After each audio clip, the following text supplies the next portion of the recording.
IndyCar fans, welcome to Formula Pun Racer. As you may have guessed by the title of this video, yes, it's a very surprising fact that awaits us with less than 100 days to go before the Indianapolis 500 and less than 2 weeks before the IndyCar season of 2023 commences in St. Petersburg, Florida.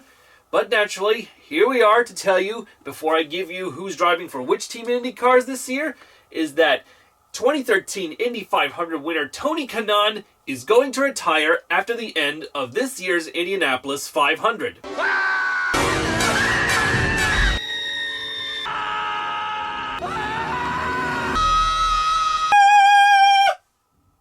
Yeah, it's true, alright. Hard to believe that the Lebanese-Brazilian driver that looks a lot like Vin Diesel, Tony Kanaan, is retiring after the 2023 Indy 500 after 25 years in IndyCar racing. Hard to believe. 16 IndyCar wins to his credit, but only one of them at the Indianapolis 500.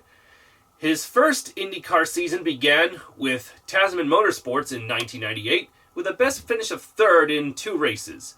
The following year, he would take his first IndyCar win at Michigan, holding off one Pablo Montoya at the line in a McDonald's-sponsored car. So I'm sure Ronald McDonald the Clown was definitely over the moon with the letter M on that.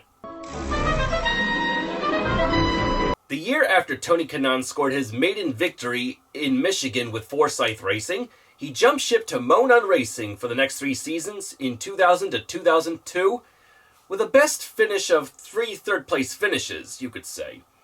But in his third and final season, Monon Racing let him race in the Indianapolis 500 for the first time in 2002, with a finish of 28th spot.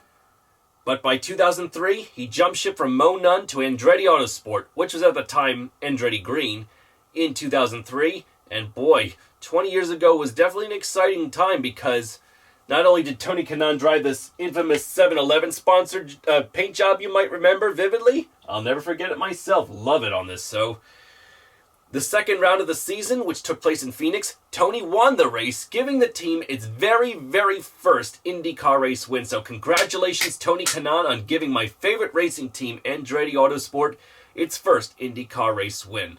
Oh, thank heaven. Oh!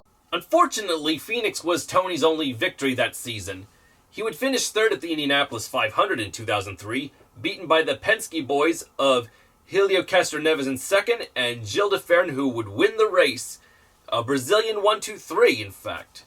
By the same token, Gilles de Ferran, when he won the Indy 500 in 2003, 20 years ago, he became only the third Indy 500 winner in history to retire the same year of winning the greatest race in the world. The other 2 were Sam Hanks in 1957 and Ray Haroon in the inaugural race in 1911. 2004 was a little more favorable for Tony Kanaan as he won 3 races that year, had a consistent string of good finishes to win the 2004 IndyCar Championship. Unfortunately, at Indianapolis, he only finished second behind Buddy Rice, who at least gave Honda its first Indy 500 win as a manufacturer. 2005, he took the pole at Indy, but no luck. But by 2010, his final year, he took his final victory in the 7-Eleven sponsored car in Iowa. With the exception of 2009, Tony Kanaan's run with Andretti Autosport from 2003 to 10 was guaranteed at least 1 race win each of those years. By 2011, he jumped ship to KV Racing for the next 3 years. Unfortunately, the first 2 had not much success at all. No wins for the first 2 seasons. Damn it! However, the following year, after 11 fruitless starts, luck would change in Tony Kanaan's favor, because in 2013, in this Hydroxycut-sponsored race car that you see here, Tony Kanaan finally achieved victory at the world-famous Indianapolis 500. And it was quite an emotional victory at that, because not only did he win it for the first time after a long time of being unable to, he shattered the old race record held by Arie Luyendyk in 1990 of 185 miles per hour. In this car, he made that 187 miles per hour race record. Or more like average speed, you could say. And boy, no doubt about it, all of Brazil was happy to see this driver in this Hydroxycut-sponsored race car take it all. Congratulations, Tony Kanaan. Unfortunately, that was his only victory that year in 2013, but I'm sure in Tony Kanaan's case, winning anywhere else didn't matter as long as it was at least the Indianapolis 500.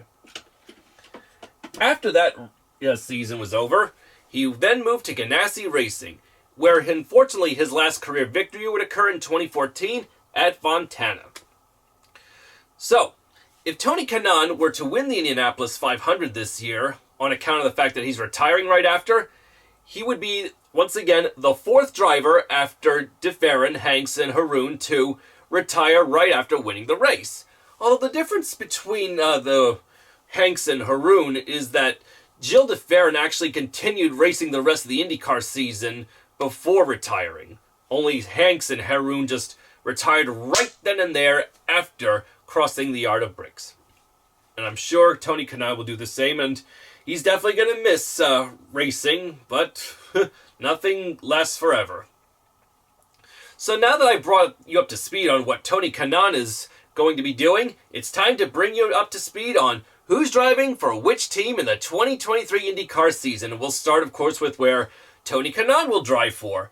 Since it's an Indy 500 only race for him this year, he will be driving for Arrow McLaren Racing, and his full-time driver teammates are Alexander Rossi, the 2016 Indy 500 winner, Patricia Ward of Mexico, and Felix Rosenquist. So it's going to be an interesting lineup of these Chevy-powered team racers.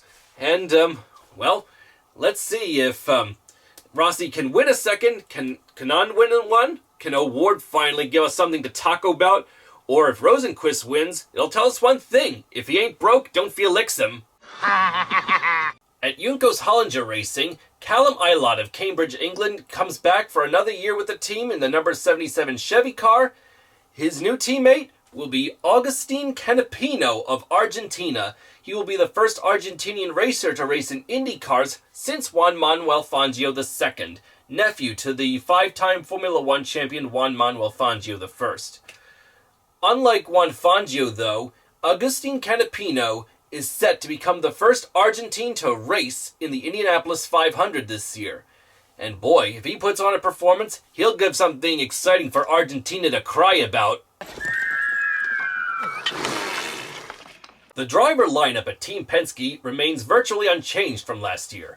The number 2 Chevy will be driven by Joseph Newgarden of Nashville, Tennessee, who is a 2-time IndyCar champion, Scott McLaughlin of New Zealand, who took his IndyCar debut victory on the season opener in St. Pete and won 2 more races that year, will drive the number 3 Chevy, and in the number 12 Horizon Chevy will be 2018 Indy 500 winner Will Power of Australia, who is also last year's IndyCar champion. Well, we will soon see if any of these drivers can show the IndyCar rivals that the Penske is mightier than the sword. At Ed Carpenter Racing, the owner himself, Ed Carpenter, will race only on the oval races in 2023, the Indy 500 included, but his 2 full-time drivers will be Connor Daly, who is also racing in this year's Daytona 500 for the very first time.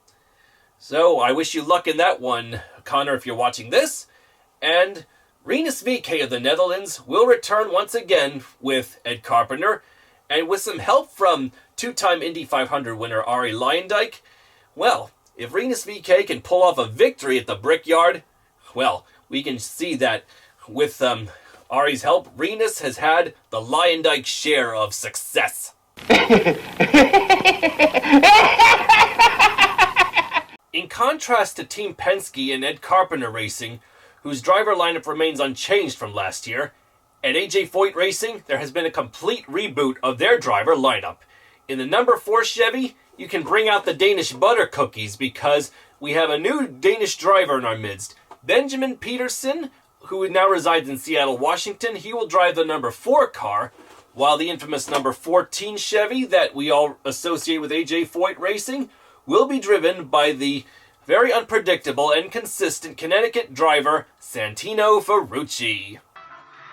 Neato. Once again, for the second year in a row, Meyershank Racing will have the 2 Indy 500 winners of Helio Castroneves in the 06 Honda and Simon Pagenaud of France in the number 60 Honda.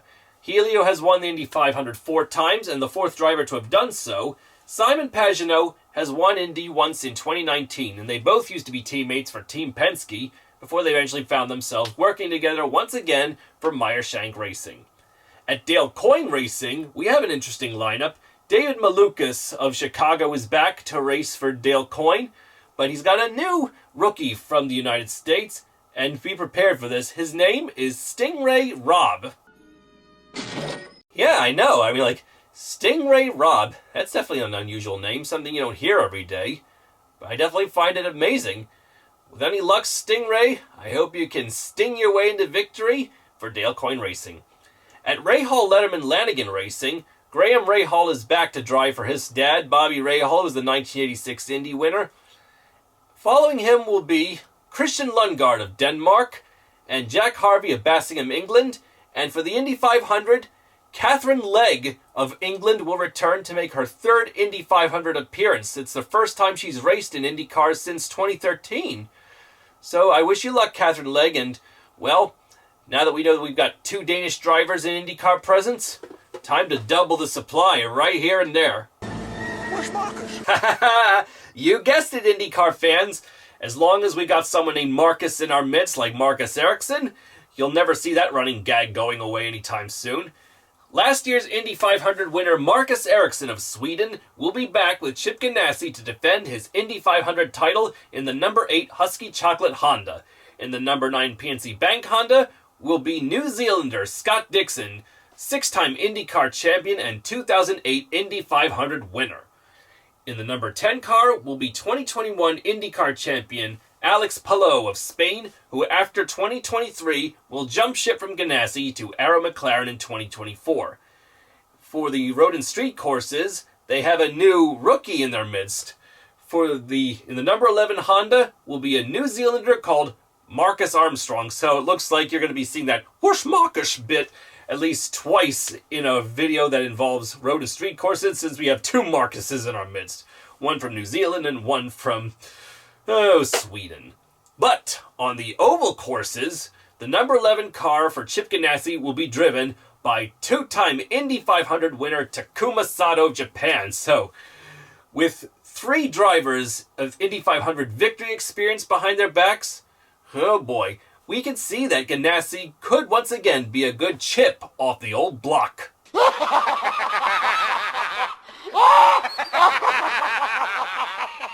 And last but not least, my favorite team in the entire IndyCar series, Andretti Autosport. Alexander Rossi, who has left the number 27 car for Arrow McLaren, will be replaced by former AJ Foyt driver Kyle Kirkwood. In the number 28 DHL car, Romain Grosjean of France returns to take up that spot, former F1 driver he is. Number 98 will be driven in the Indy 500 only by Marco Andretti, Michael Andretti's son. Let's see if he can hit on the Marco. I'm sure he's very Andretti to win one for the team. Number 26 Gainbridge Honda will once again be driven by Colton Herta, who took victory last year on the IMS road course in the race before the Indianapolis 500. And the number 29 car will once again be driven by Devlin DiFrancesco of Canada. I'm sorry, Devlin, that just like Lance Stroll in F1, you're the only Canadian racer in the entire series. No other rival Canadians to race with, eh?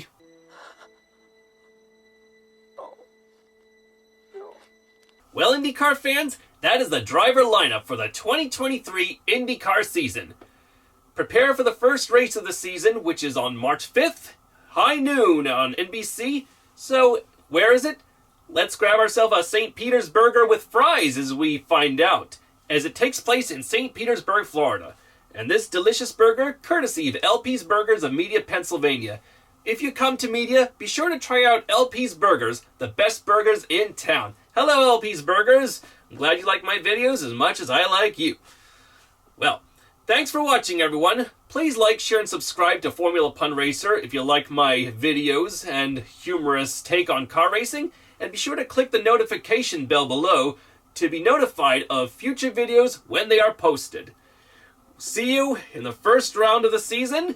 We will miss you, Tony Kanaan. See you at the Indianapolis 500 later this year. And we wish you good luck and Godspeed. I'm Aaron Cylinder, firing on all cylinders, and now it's time for lunch.